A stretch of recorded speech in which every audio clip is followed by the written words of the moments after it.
नमस्कार दोस्तों, आपके अपने YouTube channel finance and banking ज्ञान में आपका स्वागत है। दोस्तों, आज के वीडियो का जो टॉपिक है, ये टॉपिक है आपका HDFC बैंक से अगर आपने होम लोन लिया है तो उसके ऊपर आप टॉप अप लोन कैसे लेते हैं, टॉप अप लोन क्या होता है, कैसे अप्लाई करना, कितने रुपए तक आपको टॉप अप लोन मिल जाता है, टॉप अप लोन लेने के बेनिफिट्स क्या हैं, इसी टॉपिक पे बात करेंगे। चैनल पे पहली बार आए हैं, चैनल को सब्सक्राइब जरूर कर लीजिएगा। वीडियो को अभी तक लाइक नहीं तो लाइक जरूर कर लेना। तो दोस्तों, HDFC बैंक से अगर आपने होम लोन लिया है, होम लोन लेने के बाद जैसे आपका भाई 1 साल 2 साल आपने किस्त भर दिया या ज्यादा भी आपने भर दिया हो, उसके बाद में आपको किसी भी चीज के लिए रिक्वायरमेंट आपको पड़ गया, आपको अपने जैसे आपका मकान है, मकान का आपको रिनोवेशन करना है, किसी प्रकार का फर्नीचर खरीदना है, या आपको एक मंजिल और बढ़ाना है, या किसी और पर्पज के लिए आपको अमाउंट की जरूरत पड़ जाती है, तो आप जैसे किसी और लोन के लिए आप जाते हैं, जैसे आपको पर्सनल लोन के लिए जाना है, तो पर्सनल लोन के लिए फिर आपको दिक्कत क्या आती है, तो पर्सनल लोन की जो इंटरेस्ट रेट होती है वो होम लोन से ज्यादा होती है। दूसरी बात ये होती है कि भी आपको पर्सनल लोन मिलता है कि नहीं मिलता, क्योंकि आपको ऑलरेडी होम लोन चल रहा है, तो उसके अंदर प्रॉब्लम्स आती हैं। सबसे मेन चीज होती है इंटरेस्ट रेट आपका पर्सनल लोन का ज्यादा होता है।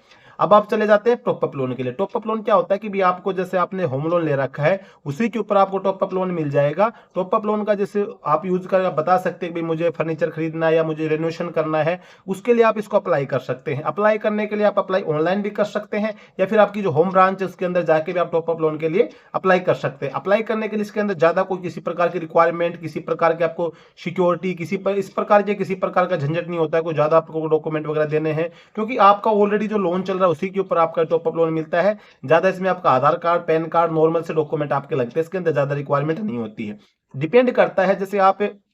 टॉप अप लोन लेते हैं तो उसके अंदर सबसे मेन चीज आपकी सिबिल, क्योंकि आपने जब होम लोन लिया है तो उसकी जो किस्त आप हर महीने भर रहे हैं वो आप टाइम टू टाइम भर रहे हैं कि नहीं भर रहे हैं, या फिर आप होम लोन की टाइम टू टाइम भर रहे हैं, लेकिन बाकी अगर आपने किसी प्रकार का कोई और लोन ले रखा है, उसके आप जो किस्त है वो टाइम से पेड नहीं कर रहे हैं, जैसे क्रेडिट कार्ड वगैरह कोई और ले रहे हैं, उसमें आपका सिबिल डाउन हो गया तो उसमें आपको थोड़ी दिक्कत आ जाती है। बाकी बात करें कि भी आपको होम लोन के ऊपर जो टॉप अप लोन कितना मिल जाता है, तो उसके अंदर एक तो कंडीशन अप्लाई करते हैं कि आपने भी होम लोन कितना भर दिया है। दूसरी बात, आप मैंने आपको बताया सिबिल स्कोर तो हो जाता है। दूसरी बात आती है कि आपने होम लोन कितना आपने जैसे 5 साल बाद ले रहे हैं, 10 साल बाद ले रहे हैं, 2 साल बाद ले रहे हैं, 2 महीने बाद ले रहे हैं, 6 महीने बाद ले रहे हैं, कितने दिन बाद ले रहे हैं, वो डिपेंड करता है। उसके बाद सबसे मेन चीज होती है आपके जो मकान की जो मार्केट वैल्यू निकलेगी। जैसे आपकी तो जब से आपने होम स्टार्टिंग में होम लोन लिया था, उस टाइम पे आपके मकान की मार्केट वैल्यू निकली थी, आपको होम लोन मिल गया। होम लोन के बाद में जैसे 1 साल बाद 2 साल बाद आपके वहां के जमीन के रेट भी बढ़ते हैं, आपका जैसे कंस्ट्रक्शन चार्ज वगैरह बढ़ता है, आपके कंस्ट्रक्शन के जो मटेरियल होते हैं, आपकी बजरी है, सीमेंट है, सरिया सभी बढ़ते हैं। तो जब आप टॉप अप लोन के लिए अप्लाई करते हैं तो एक सर्वर होता है आपके घर में आता है, उस एरिया के आपको वो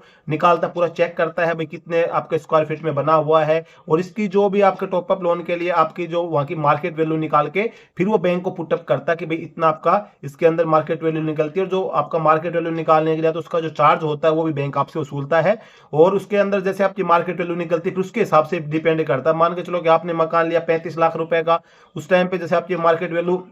32 लाख 33 लाख रुपए में, आपने 30 लाख रुपए तक लोन ले रखा है, और उसके बाद आप टॉप अप लोन अप्लाई करते हैं, तो अगर आपकी मार्केट वैल्यू उसमें थोड़ी ज्यादा चली जाती है तो आपको 3 लाख 4 लाख 5 लाख तक मिल जाएगा। लेकिन अगर मार्केट वैल्यू आपकी नहीं बढ़ी है तो फिर उसी हिसाब से फिर आपने कितना पेमेंट कर दिया है और कितनी आपकी मार्केट 2 लाख 3 लाख जितना भी आपका मार्केट वैल्यू के हिसाब से फिर आपको मिलता है। ये नहीं है कि आपने 30 लाख रुपए के लिए होम लोन आपने ऑलरेडी ले रखा है, आप 30 लाख के लिए दोबारा टॉप अप लोन चाहिए तो उसका नहीं मिलता है। इसके अंदर भी कंडीशन ये होती है कि आपका उसके अंदर मकान की मेन चीज होती है मार्केट वैल्यू, वो तो सिबिल वगैरह तो है ही है, उसके बाद में आपकी मार्केट वैल्यू होती है, आपको मैक्सिमम कितना लोन मिल सकता है। तो मैक्सिमम लोन के लिए आपकी मार्केट वैल्यू, मकान की जो वैल्यू होगी, अभी मान के जो 30 लाख आपने लोन लिया था, 35 लाख आपकी वैल्यू है, तो 5 लाख आपको इजीली मिल जाएगा। मेन टारगेट होता है आपकी जो सीबी मार्केट वैल्यू जो निकालने आएगा उस पर डिपेंड करता है कि थोड़ा बहुत 19-20 अगर वो बढ़ा भी देगा मार्केट में, थोड़ा आपको ज्यादा मिल जाता है। लेकिन इसका बात करें फायदे की, इसका फायदा क्या हो जाता है, मान के चलो कि आपको अगर 5 लाख तक भी लोन मिलता है, अगर ये 5 लाख रुपए पर्सनल लोन में लेते हैं तो आपको 5 साल में कंप्लीट करना पड़ता है, 10,000 रुपए की आपकी मंथ किस्त जाएगी।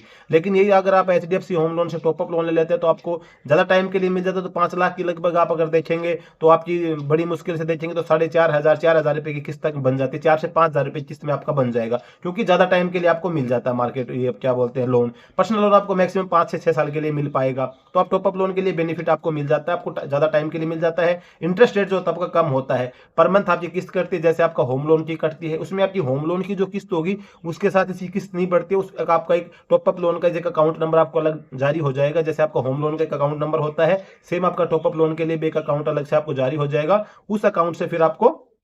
इसके अंदर आपका कटौती होती रहेगी, जो पर मंथ आपकी बनेगी, किस्त बनेगी। जिस प्रकार से आपकी होम लोन की किस्त कटती है, जैसे हर महीने की मान के चलो कि 20 तारीख को आपकी होम लोन की किस्त कटती है, तो फिर जो आपने टॉपअप लोन लिया है उसकी जो टॉपअप लोन की जो किस्त कटेगी आपकी, तो आपने वो,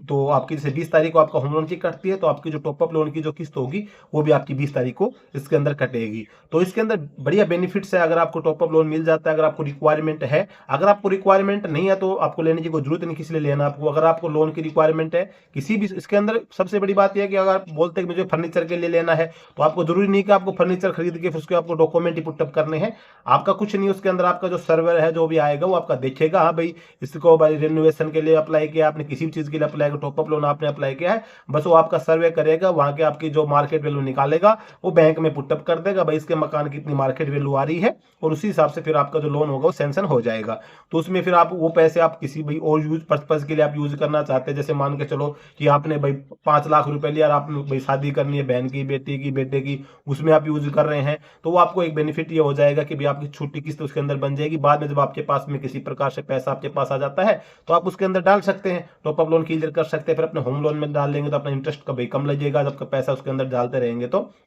तो रिक्वायरमेंट अगर आपको लोन की पड़ती है तो पर्सनल लोन से एक बेनिफिट अच्छा रहता है, इसके अंदर इंटरेस्ट रेट कम रहता है और लंबे समय के लिए हो जाता है, क्योंकि पर्सनल लोन को मैंने आपको पहले भी बोला कि 5 से 6 साल के लिए आप मैक्सिमम कर सकते हैं, उसके ज्यादा आप नहीं कर सकते। तो टॉपअप लोन के लिए बढ़िया बेनिफिट है, आप टॉपअप लोन के लिए अप्लाई कर सकते हैं। अगर आपने, ये भी नहीं है कि भी आप 5 साल 10 साल बाद अप्लाई, आपने 1 साल भी अगर आपने किस्त भर दी है तो 1 साल के बाद भी आप बैंक से संपर्क कर सकते हैं कि भाई मुझको टॉपअप लोन चाहिए, मेरा जो होम लोन है। तो आप अपने जो नजदीकी ब्रांच में जाएंगे तो वहां पे जो फॉर्म भरना है आपको, जो जो आपकी फॉर्मेलिटीज होंगी, आपका जो HDFC बैंक में से वहां से आपकी फॉर्मेलिटीज पूरी हो जाएंगी। ज्यादा इसके अंदर डॉक्यूमेंटेशन, जितना आपने जब होम लोन लिया था जिस टाइम पे इतना टाइम लगता था, उतना टाइम इसमें नहीं लगेगा, जल्दी आपका टॉपअप लोन हो जाता है। जैसे आप अप्लाई करेंगे उसके बाद जैसे सैंक्शन हो जाएगा आपको कॉल आ जाएगी भी आपका टॉपअप लोन, पहले से सर्वे वाला अपना जो सर्वे करने वाला आपके घर में आएगा, फिर वो अपनी वो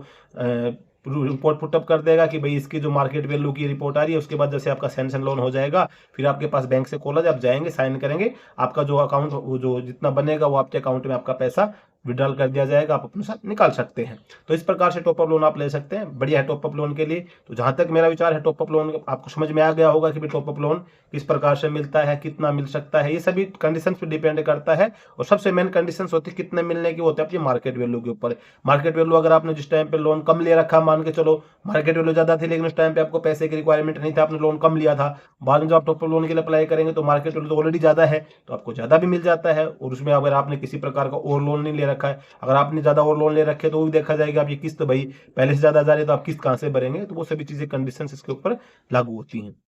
तो दोस्तों आज के वीडियो में बस यही जानकारी थी। जानकारी अगर आपको अच्छी लगी हो तो वीडियो को लाइक जरूर कर लेना, और चैनल पे पहली बार आए हैं सब्सक्राइब जरूर कर लेना। जय हिंद।